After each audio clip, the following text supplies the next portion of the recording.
નમસ્કાર મિત્રો, ફરી એકવાર સ્વાગત છે મારા નવા આયુર્વેદિક બ્લોગની અંદર. આપણે આ ચેનલની અંદર અવનવી બીમારીઓની માહિતી, આયુર્વેદિક ઉપચાર તથા માનવ સેવાને લગતા વિડીયોઝ આ ચેનલની અંદર આવે છે. ચેનલને સબસ્ક્રાઇબ કરો. બધા જ દર્દીઓના રિવ્યૂનો વિડીયો બનાવવો એ પોસિબલ નથી. જે પણ દર્દીને આયુર્વેદિક સારવાર થકી ગંભીર બીમારીઓમાંથી મુક્તિ મળી છે એવા જ દર્દીઓની બીમારીની માહિતી તમારા સુધી પહોંચાડીએ છીએ, જેથી કરીને ભવિષ્યની અંદર એ માહિતી તમને ઉપયોગી આવે અને તમારા સુધી પ્રોપરલી આયુર્વેદિક ઉપચાર અને માહિતી પહોંચી રહે. ક્યાંથી આવો છો ભાઈ? હું પાટણથી આવું છું. શું પ્રોબ્લેમ? મને તાવ આવવા કરતો હતો. બાપાની દવાથી બહુ સારું છે. 4-5 વર્ષથી આવું છું. બાપાની દવા લીધા પછી કોઈ દવાખાને જવાની જરૂર નથી પડતી. બહુ સારું રિઝલ્ટ છે. તમારું નામ? યાસીન ઉમર કાલવા, પરબસ પાટણ. તમારા બાપાની વ્યસ્ત લઈને આવ્યા. પાચન શક્તિમાં સારું છે. ક્યાંથી આવો છો? ક્યાંથી આવો છો? રામપરા ગીર. વાહ. જયશ્રીબેન ટીલાવા. મને તાણાચકીની તકલીફ હતી, ટૂંકમાં વાય હતી એવું.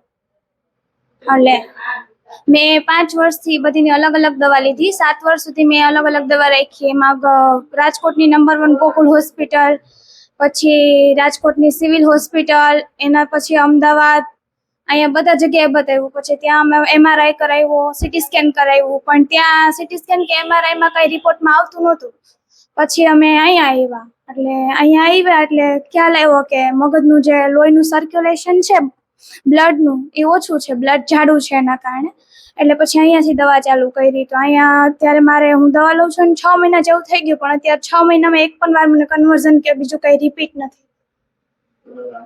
મારું નામ અમીષા દર્શનભાઈ ટીલાવત, ઉના.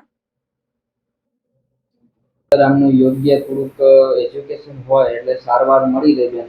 ને અમુક જનરલી બધાને આપણે વાત ના કરી શકીએ, પણ અમુક બેન આ તકલીફમાં છે ને અંધશ્રદ્ધામાં ખૂબ જ ઊંડા ઉતારી દીધા છે. મને ખુદને ઉતારેલી અહીંયા સુધી દોરા હતા મારા. હા, બધું કાઢીને ફેરી દીધું. ક્યાંથી આવો છો? પ્રભાસ પાટણ સોમનાથથી. શું પ્રોબ્લેમ છે? મને સોરાયસિસ છે 8 વર્ષથી. તો અહીંયા આવ્યો તો મને રિઝલ્ટ છે તે એનું 100% છે તે મળેલું છે ને અત્યારે સારું છે.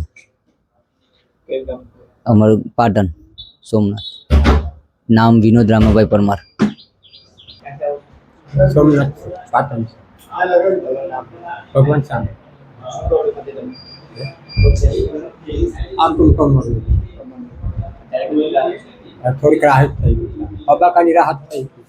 જમીન ઉપર બેઠા. હવે પછીનું દર્દી કે જેઓ રામપરા ગીરથી આવે છે, જેમની ઉંમર છે 65 થી 70 વર્ષ. 10 વર્ષ કરતાં વધારે સમયથી પલોઠી વાળી શકતા નહોતા, કારણ કે બંને ઘૂંટણનો ઘસારો, બંને ઘૂંટણની ગાદીઓ ઘસાઈ ગઈ છે.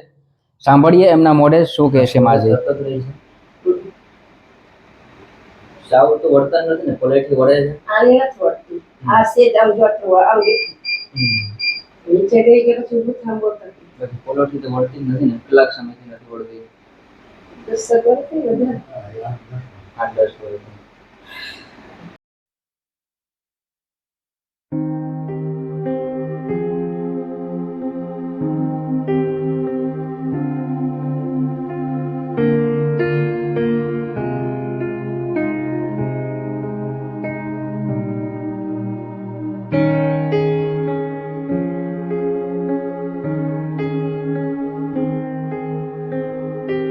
હવે પછીનું દર્દી કે જેઓ વેરાવળ પાટણથી આવે છે. ઘણા વર્ષો પહેલા એક અકસ્માતની અંદર પડી જવાના કારણે કરોડરજ્જુના L4 અને L5 મણકાની અંદર ખૂબ જ ભયંકર રીતના ઇન્જરી થઈ હતી. સમય જતા બંને મણકાઓની ગાદીઓ ઘસાઈ જાય છે. સતત દુખાવો અને બંને પગની અંદર ખાલીઓનું પ્રમાણ ખૂબ જ વધારે રહેતું હતું. મિત્રો, આયુર્વેદ અને પંચકર્મ થકી શરીરના કોઈ પણ હાડકાઓનો ઘસારો થાય છે તો એમને અંદર ખૂબ જ સારું પરિણામ મળી શકે છે.